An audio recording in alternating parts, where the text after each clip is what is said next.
बिस्मिल्लाहिर्रहमानिर्रहीम। अस्सलाम वालेकुम दोस्तों, कैसे हैं जनाब? ठीक ठाक हैं? ऐसे ही तभी ठीक है। दोबारा से हाजिर हूँ गोल्ड की रेट, गोल्ड की एनालिसिस। मजीद आने वाले दिनों में गोल्ड की क्या स्ट्रेटजी बनी जा रही है, इस हवाले से कंप्लीट इन्फॉर्मेशन दूंगा। चैनल को सब्सक्राइब कर दें और फेसबुक पे देख रहे हैं तो हमारे इस अकाउंट को फॉलो कर दें। तो जनाब, इंटरनेशनल मार्केट कल के डे में क्लोज हुई, डाउन साइड की तरफ क्लोज हुई और मार्केट ने एक तारीख का बुलंद तरीन हाई लगाने के बाद मार्केट टूटी है। तकरीबन 80 और $95 के करीब करीब इंटरनेशनल मार्केट टूटी है। अच्छा, मैं इसकी आपको थोड़ी सी डिटेल बताऊंगा कि मार्केट नीचे क्यों आई है और मार्केट मज़ीद नीचे आ सकती है, इसके कितने इम्कानात हैं और ये क्या हम इसको एज आ रिट्रेसमेंट लें या एज आ मार्केट को क्रैश लें, कि मार्केट यहाँ पर क्रैश भी हम समझ सकते हैं और मार्केट को रिट्रेसमेंट के उसमें भी ले सकते हैं। ये सारी बातें आपसे डिस्कस करेंगे। गोल्ड की प्राइसेस भी डिस्कस करेंगे। इस वक्त गोल्ड की प्राइसेस जो हैं इंटरनेशनली तौर पे, तो इंटरनेशनली तौर पे मार्केट की प्राइसेस जो है ना डाउन साइड की तरफ आई हैं, लेकिन जो कि मैंने आपको बताया था कि अभी भी रेट हमारा जो है ना बिल्कुल रेट टू रेट चल रहा है। ठीक है, अभी जो इंटरनेशनल मार्केट डाउन साइड की तरफ आई, लेकिन हमारी डोमेस्टिक लेवल पे गोल्ड की प्राइसेस को कम नहीं किया गया।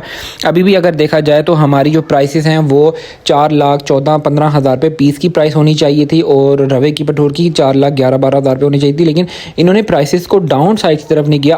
आज के डे की थोड़ी सी बात करें इंटरनेशनल मार्केट की, तो इस वक्त इंटरनेशनल मार्केट 3964 के लेवल पे चल रही है, जो कि आज के डे में 3955 के करीब करीब ओपन हुई, जिसने 3975 का हाई लगाया और मार्केट ऑनवर्ड डाउन साइड की तरफ आई और मार्केट इस वक्त 3964 के करीब करीब इंटरनेशनल मार्केट चल रही है।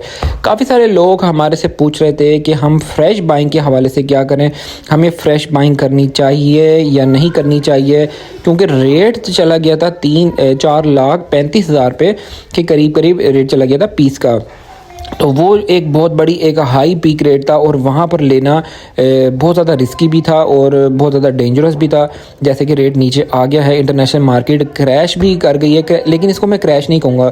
वो उसकी रीज़न पता क्या है, क्योंकि इंटरनेशनल मार्केट जो बढ़ना शुरू हुई वो 3400 से बढ़ना शुरू हुई और मार्केट गई और 3800 पे जाके मार्केट ने थोड़ा सा एक सांस लिया और फिर 3800 के बाद शटडाउन आ गया बीच में। अमेरिका में शटडाउन आने के बाद मार्केट जो बढ़ी, फिर मार्केट रुकी नहीं, बहुत फास्ट स्पीड से मार्केट 4050 4070 इन लेवल को, तारीख के बुलंद तरीन लेवल को मार्केट ने छुआ और मार्केट इस वक्त 70 80 90 डॉलर कह सकते हैं कि मार्केट डाउन साइड की तरफ आई। अच्छा, अब यहाँ पर इम्पॉर्टेंट बात यह है कि यहाँ पर हमें क्या करना चाहिए, यहाँ पर हम मार्केट को एज अ क्रैश की सूरत में लें या मार्केट को रिट्रेसमेंट की सूरत में लें। तो मेरे जो एक अपनी असेसमेंट है, मार्केट यहाँ पर आपको हमेशा मैंने आपको बताया कि मार्केट का जो ऊपर का सफ़र होता है, मार्केट कभी भी अपने साथ सवार को गाड़ी में बिठा कर नहीं लेके जाती। मार्केट जो है ना सवार को उतारती है और फिर ऊपर की तरफ अपने रास्ते की तरफ गामजन हो जाती है। तो काफ़ी सारे लोग जो हमसे फ्रेश बाइंग के वाले से पूछ रहे थे और काफ़ी सारे लोगों को जो सोना नहीं उठा सके थे, क्योंकि सोना इतना महंगा हुआ, इतनी तेज़ी से महंगा हुआ कि सोना उठाने का टाइम नहीं मिला। अच्छा, यहाँ पर मैं आपको सजेस्ट ये करूँगा, यहाँ पर थोड़ा सा आपने जल्दबाजी नहीं करनी बाइंग करने के हवाले से। ठीक है, ये नहीं कि मैं आप कह रहा हूँ यहाँ पे बाइंग का टाइम है तो आप बिल्कुल सारा कुछ सोना उठा लें। ठीक है, यहाँ पर थोड़ा सा देखें, इंटरनेशनल मार्केट का बिहेव देखें। आज जो है वीकली क्लोजिंग है, बहुत ज़्यादा इंपॉर्टेंट क्लोजिंग है। मार्केट तारीख की बुलंद तरीन सतह पे जाके मार्केट ने एक थोड़ी सी रिट्रेसमेंट ली है। ये रिट्रेसमेंट है, ये मार्केट क्रैश नहीं। अगर क्रैश करती 200 से $250 मार्केट अगर टूटती तो मैं उसको क्रैश समझता, लेकिन ये जो मार्केट टूटी है ये रिट्रेसमेंट है। इस रिट्रेसमेंट को अवेल कर सकते हैं। इसमें हम गोल्ड की प्राइसेस को हम ये देख सकते हैं कि यहाँ पर हमें अगर कह लें कि अगर मैंने 60-70% गोल्ड उठाना था तो उसमें से मैं 40 और 35-40% तक मैं यहाँ पर उठा सकता हूँ और फिर देखेंगे कि मार्केट का अगला सिनेरियो क्या बन रहा है। मार्केट अगर थोड़ी सी और नीचे आती है, क्योंकि मार्केट जब इतना बढ़ने के बाद एक रिट्रेसमेंट लेती है ना तो मार्केट दोबारा से फिर ऊपर की तरफ जाती है। तो अभी मार्केट ने 3965 के पास है। हम 5 बजे तक देखेंगे आज के डे में। अगर आप वीडियो मेरी बाद में देख रहे हैं तो 5 बजे के बाद देखना है कि हमने इंटरनेशनल मार्केट ऊपर की तरफ है या डाउन साइड की तरफ है। अगर मार्केट यही 3950 और 40 को ब्रेक करती है और नीचे की तरफ क्लोजिंग देती है तो फिर हम देखेंगे मंडे को मार्केट ओपन होने के साथ मार्केट मजीद नीचे आ सकती है। अगर मार्केट इसी लेवल्स पर रहती है, ठीक है, 3965 70 80 और 50 से ऊपर रहती है, तो फिर हम मंडे मार्केट ओपन होने के साथ मार्केट को ऊपर की तरफ देखेंगे, क्योंकि ये एक रिट्रेसमेंट कहलाएगी। अगर रिट्रेसमेंट में रही तो मार्केट यहीं पर ही रहेगी। ठीक है, सारी बातें मैंने आपको बता दी हैं। और अपनी ट्रेडिंग का आगाज़ अल्लाह ताला का नाम लेकर करें, दुरूद शरीफ पढ़ के करें। मैं तो दुआ करता हूँ अल्लाह ताला मेरे जितने भी व्यूअर्स हैं उनको हमेशा फ़ायदा हो, नुकसान ना हो। ठीक है, और हमेशा किसी के भी पैसे लेके उससे काम मत करें, अपने उन पैसों से काम करें जो आपके पास एक्स्ट्रा पैसे हैं।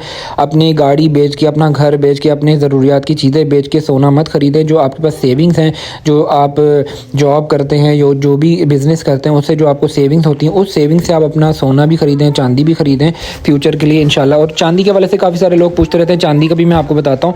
चांदी के लिए आपने जल्दबाजी नहीं करनी, चांदी ज़रूर ख़रीदें, लेकिन और 10 से 20% अपनी जो आपके पास अमाउंट है उसमें से चांदी ख़रीदें और उसको रखें तकिए के नीचे और सो जाएं। साल के लिए सो जाएं, 2 साल के लिए सो जाएं, इंशाल्लाह आपको चांदी डबल भी मिलेगी और ट्रिपल भी मिलेगी। लेकिन ये जल्दी अगर आप चाहें कि हमारी चांदी जो है ना बढ़ जाए, तो उस चांदी को आपने एज आ जो है ना उसके लिए नहीं लेना कि जल्दी आपको प्रॉफिट दे। दूसरी मैं एक छोटी सी बात बता दूँ, एक मेरा व्यूवर है जिसने तकरीबन जो है ना 60 जो है ना लाख की चांदी ले ली और मेरे से मशवरा भी नहीं किया, और मुझे आके सिर्फ ये बताया कि मैंने आपके कहने पे जो है ना चांदी ले ली। तो मैंने उसको बताया, मैंने कहा अगर आप मुझसे मशवरा ले लेते, मुझे कॉल कर लेते, या मेरी दुकान पे आया था वो बंदा ना, तो मैंने उसको कहा मैं आपको 60 लाख की चांदी दिलवाने की बजाय मैं आपको 10 लाख की या 15 लाख की चांदी दिलवाता, बाकी मैं आपको सोना दिलवाता। उस वक्त रेट था 3,80,000, 3,75,000 के करीब रेट था सोने का। और अभी इस वक्त देखें रेट कितना है, तो अगर मैं उसको 50 लाख का सोना दिलवाता तो आज उसको सोना अच्छी बेनिफिट देता, और चांदी जो उसने ली, चांदी जिस रेट पर ली आज भी वही रेट है चांदी का। तो इसलिए हमेशा आपको मैं ये कहता हूँ कि 10 से 20% चांदी लें, ज़्यादा चांदी के अंदर घुसने की कोशिश मत करें। चांदी जो है फ़ायदा ज़रूर देगी लेकिन टाइम लगाएगी, इतनी जल्दी आपको फ़ायदा नहीं देगी। तो आज की जो गोल्ड की प्राइस है 4,25,000 रुपये पीस की प्राइस है। पठूर की प्राइस है 4,20,500 रुपये पठूर की प्राइस है। 22 कैरेट फी तोले का रेट है 3,90,000 रुपये। 21 कैरेट फी तोले का रेट है 3,71,000 रुपये। चांदी का इस वक्त जो लोकल चांदी है 6,000 रुपये फ़ी तोला चांदी का फ़ी तोला रेट है। इंटरबैंक में डॉलर का रेट है 281.150 पैसे। स्टॉक मार्केट चल रही है इस वक्त 1,64,400 पॉइंट्स के बाद स्टॉक मार्केट चल रही है। रावलपिंडी यूनियन में इस वक्त पीस की प्राइस है 4,26,000 रुपये। पठूर की रवे की प्राइस है 4,21,000 रुपये। और पेशावर में इस वक्त पक्के तोले का रेट है 4,36,000 37,000 तकरीबन पेशावर में पक्के तोले का रेट है। ठीक है, तो इंशाल्लाह फिर मिलते हैं किसी नेक्स्ट अच्छी वीडियो में। टेक केयर, अल्लाह हाफिज़।